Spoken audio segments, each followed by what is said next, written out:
All right, well, welcome to our second podcast, and this one is all about breast implants.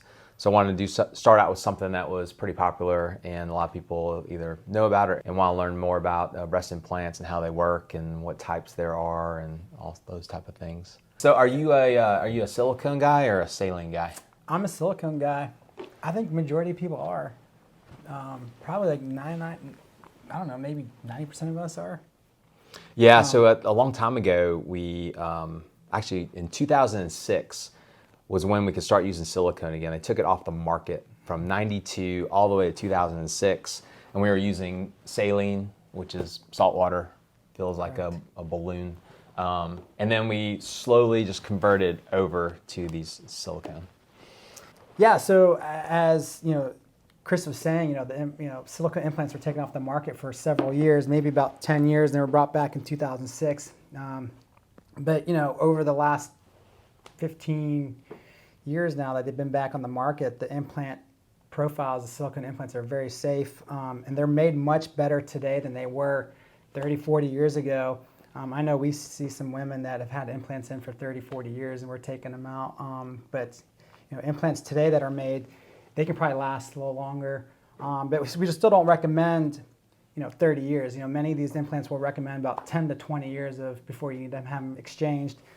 But back, when they took silicone implants off the market, there were different styles of implants. Some were a smooth, round implant like the one Chris is holding, and then here there's a textured shape implant. And the reason why they were trying to find a way to how can you get like a teardrop shape of your breast, and so they came up with an implant like this that was shaped, but how do you hold that form? And so we had to come up with like the gummy bear, and these shaped implants were probably like the first known gummy bears, and that was just so you can hold its form when you're standing up or laying down, versus like a saline or a silicone implant. That's a round one, but when you stand up, it teardrops. If you lay it down, it becomes like a circle again.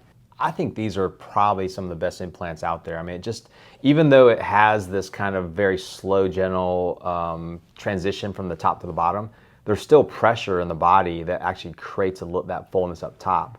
And enough that, to me, I mean, from the profile, it still looks really good. You still get that fullness up top.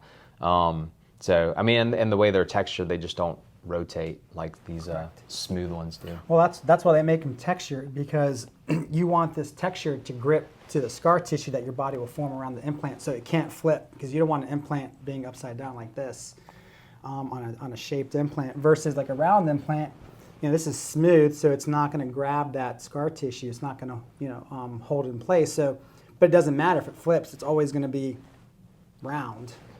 So yeah, and these saline ones, majority of these are round, but the biggest issue with these is they just don't feel real. Like they just don't blend in with your own tissues, and so that's why majority of what we use is silicone these days. 99% probably. So let's talk a little bit about safety, because that is a big issue. Like people are like, whoa, silicone, we could not use that back then. Why did they take it off the market? I mean, are people having problems? What is this silicone implant illness type thing? And so the good thing is the majority of studies have not proven that out, where it really is causing any problems. Now, we still are very wary and make sure there's no other issues going on, and if there's a rupture of the implant, we want to get it out. But these implants don't rupture very often. If they do, this gummy bear prevents it from kind of spilling out and going places. Yep. I mean, it's kind of staying contained within this breast area.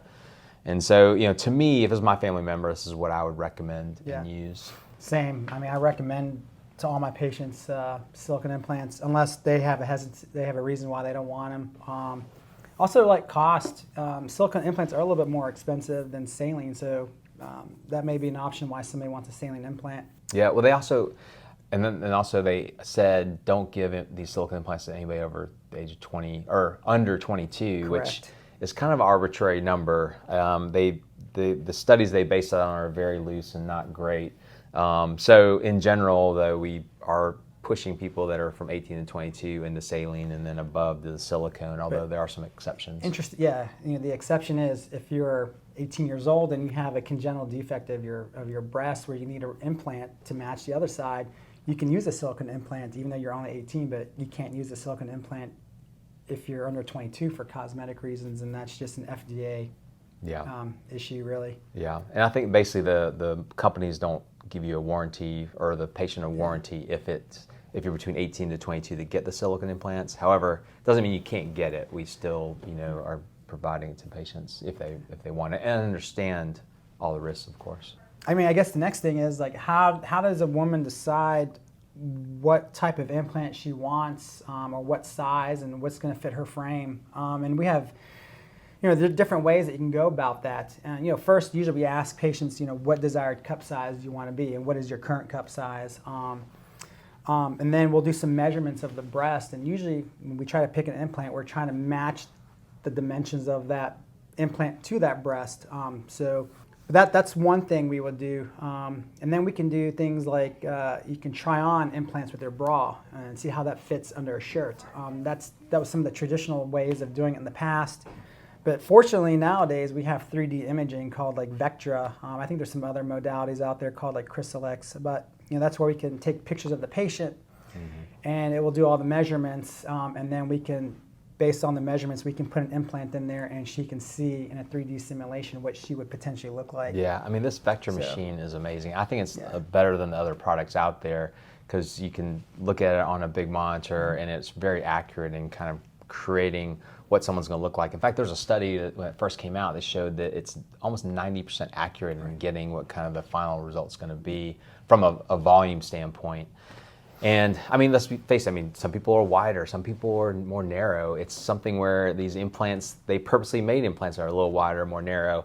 And that's why we do measurements of your chest to know what size fits. We do have people come in asking specifically, I want a high profile implant. And sometimes there is some leeway where you can say, if you have a choice or lean toward one or the other, but high profile, and this is something that people think does not mean it's higher up on the chest. High profile means it's higher out from the chest. And so that is really super important to know. And it's more of just we're trying to fit the implant that fits your frame the best. So if you want a C cup and you're wider, then we would use probably a wider, a moderate profile implant. If you're really petite and narrow and still want a C cup, then we want to get something that's going to be more of that high profile just to fit your frame. And that's kind of how it works. So I have patients come in all the time and ask me, are you going to put that implant below the muscle or above the muscle? I mean, can you kind of explain kind of why that is, or how we decide to do that?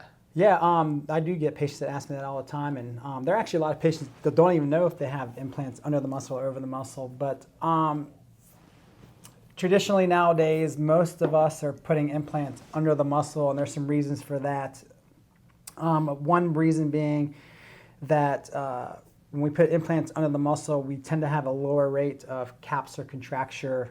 If you've heard of that, capsular contracture is when the capsule, which is scar tissue that forms around the implant, it can become thick and hard and can cause some firmness of the breast. So one way to help minimize that is to go under the muscle, and that separates the gland of your breast from the implant. But we, there are times where we will put implants over the muscle in certain patients. And do you have any patients that you've done that recently on? Yeah, not recently, but it is something where I keep that as an option when someone has some sagging and they do not want any scars on their breast. And so when someone that doesn't have a lot of sagging, you can put that implant above the muscle and it'll sit just a little bit lower and kind of fill that out. But like you said, we don't want contracture. We want to do what's best for the patient. How can we minimize complications? And that's where implant underneath the muscle. I mean, that is exactly kind of what we should do. The other benefit with implants under the muscle is you get that layer, that muscle layer that gives us an added layer to camouflage or hide that implant, so you see less of the rippling through your skin. If you're somebody that's very thin, and you have thin skin on your breast, you're more likely to see some irregularities of an implant. So going under the muscle can kind of help counteract that. Mm-hmm. Yeah, that's definitely. So also we think it gives you more of a natural look instead of a round look from the implant if you go over the muscle. So yeah, just like this does. So this textured shaped implant helps minimize that at the top, but the muscle as well kind of helps blunt that. So if we use the rounder implants, some people want a fake look. They want it to kind of jump out off the top of their chest. So in that case, the saline above the muscle might be the best option, but the silicone can still give you a very natural feel and also give you that fullness at the top as well. But in general, underneath the muscle is the best, and like I said, it makes most people want to maintain some naturality.